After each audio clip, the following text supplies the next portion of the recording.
bisa. Boleh, boleh. Ya, secara individu itu diibaratkan penciptaan seluruh manusia adalah satu orang. Ya. Nah, bagaimana ketika misalnya kita melihat secara keseluruhan manusia itu sama penglihatannya, misalnya Nasrani ingin masih ada banyak manusia yang tersesat, domba-domba yang tersesat. Ya. Kalau di dalam Islam masih banyak yang misalnya tidak sesuai dengan prinsip kajian kita ini. Ya. Apakah itu juga termasuk bahwa keselamatan diri pribadi itu belum akan selamat ketika belum menyelamatkan banyak orang ini? Ya.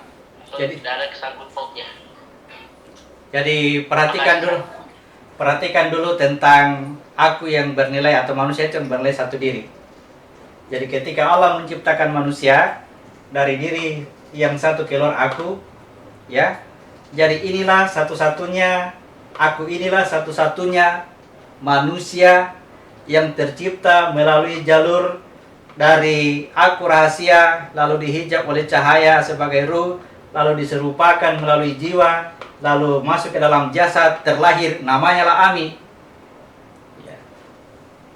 Oh, ternyata yang membaca ini Pak Sudirman, mulai dia lihat dirinya dari diri yang satu keluar aku, ya, lalu dihijab oleh cahaya, namanya ruh, lalu diserupakan, dimasukkan ke dalam jasad, terlahir, namanya Sudirman. Selain Sudirman, yang lain itu tidak bernilai manusia.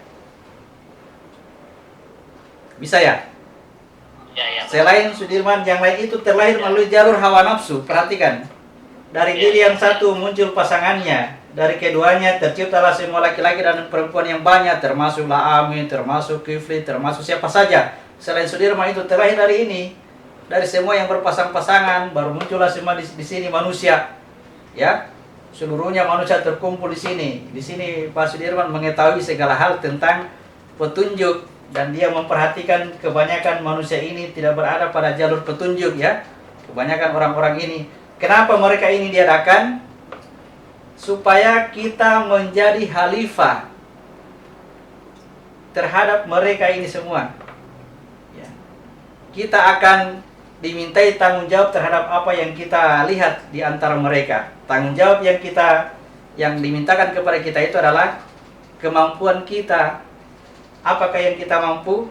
Apakah kita memiliki makanan? Maka kita akan ditanya ketika kita melihat orang-orang yang kelaparan. Apakah kita memiliki ilmu? Kita akan ditanya ketika melihat orang-orang yang zalim dan bodoh. Ya. Apakah kewajiban saya untuk memberikan petunjuk kepada mereka? Bukan. Tugasmu hanya menyampaikan, petunjuk itu milik Allah. Ya. Apakah tugasku memberikan makanan kepada seluruh mereka ini? Tidak. Sesuai kemampuanmu saja. Dan apa yang ada padamu, apa yang lebih dekat denganmu dari kemampuan itu, ya, mulailah dari yang terdekat.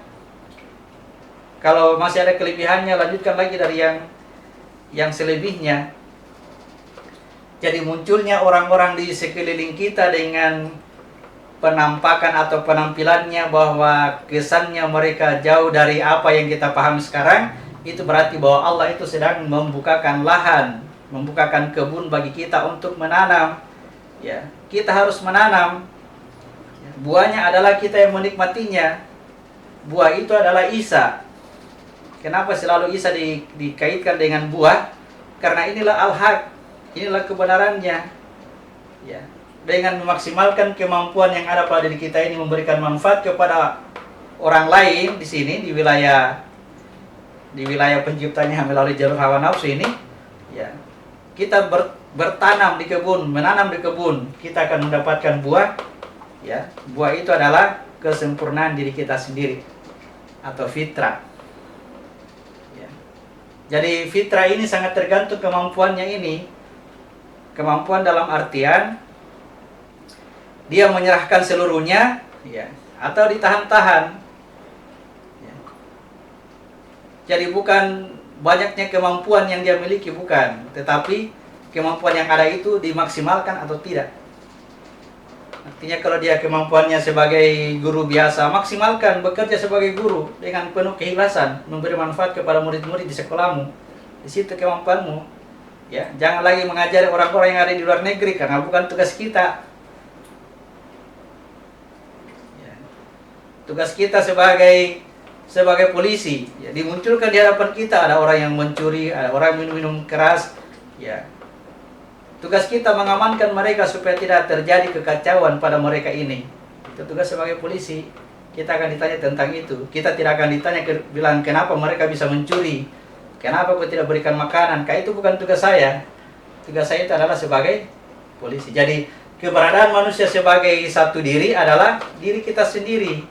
Yang lain itu adalah pelengkap untuk memenuhi apa yang kita butuhkan dalam upaya kembalinya kita kepada fitrah, kembalinya kepada aku. Ya. Barang siapa yang menanam, maka dia yang menuai. Kalau ada bibit di tangan kita kemudian kita tidak menanamnya, itu nanti penyesalan bagi kita. Setelah kita meninggal, ya kembalikan ya Allah, saya akan bersedekah. Bersedekah itu bukan bagi-bagi uang, tidak. Bersedekah itu artinya kita memberi manfaat dengan apa yang kita mampu kepada orang-orang di sekitar kita ini. Jadi terhadap setiap orang akan melihat dirinya itu adalah satu, adalah dirinya sendiri. Yang lain itu adalah pelengkapnya. Yang lain itu adalah fasilitas bagi dirinya agar dirinya itu bisa kembali kepada fitrah. Makanya Al-Quran katakan, ya ayyuhalladzina amanu taqullah wal tanzur nafsum maka damat lewat. Ya. Hendaklah setiap nafs memperhatikan apa yang akan dibawanya untuk hari esok. Jadi masing-masing akan melihat nilai satu dirinya manusia. Bagaimana tadi, masih ada yang tidak terjawab Pak Sudirman? Dari penjelasan tadi masih ada yang Insyaallah aman. sudah terjawab. Dari pertanyaan tadi saya lihat pertanyaan agak panjang. Ya. Cukup ya? Iya. Dalam artian pada tugas khalifah pada diri sendiri ini, itu mungkin relevansi ayatnya atau hubungannya la tukallifullahu nafsan illa wus'aha, ya. Ya. Karena tidak mungkin saya dibebankan jadi presiden, Ustaz. Ya. Tetapi kalau kita pada diri kita itu ada kemampuannya untuk menjadi presiden, kita itu akan ditanya. Ya. Artinya jangan sampai kemampuan itu kita miliki saja, kita tinggalkan saja pada diri kita, tidak memberi manfaat kepada semesta alam. Jadi perhatikan potensi diri kita. Makanya itu wala tanzur nafsu maka damat liga itu selalu melihat dirinya, apa yang saya mampu lakukan. Ya. Untuk bisa memberikan manfaat kepada orang lain.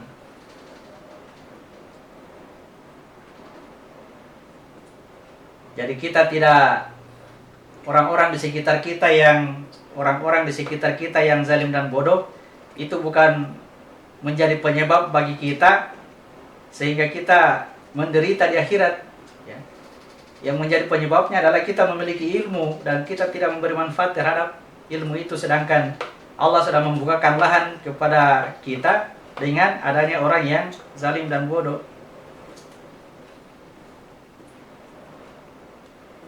Baik, untuk teman-teman yang lain yang ingin melanjutkan tadi pembahasannya bahwa manusia itu bernilai satu diri, dalam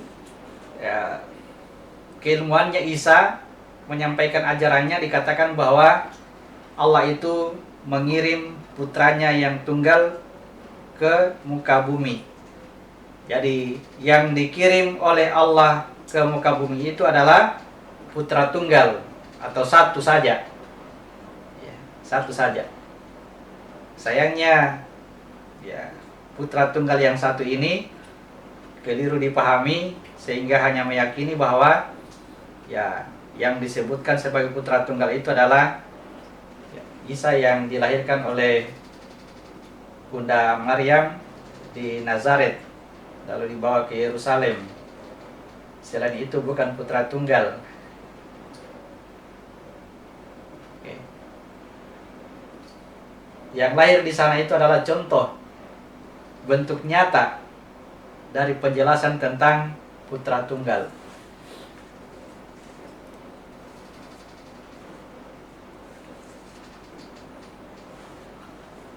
Bisa dipahami ya, tidak ada bantahan ya.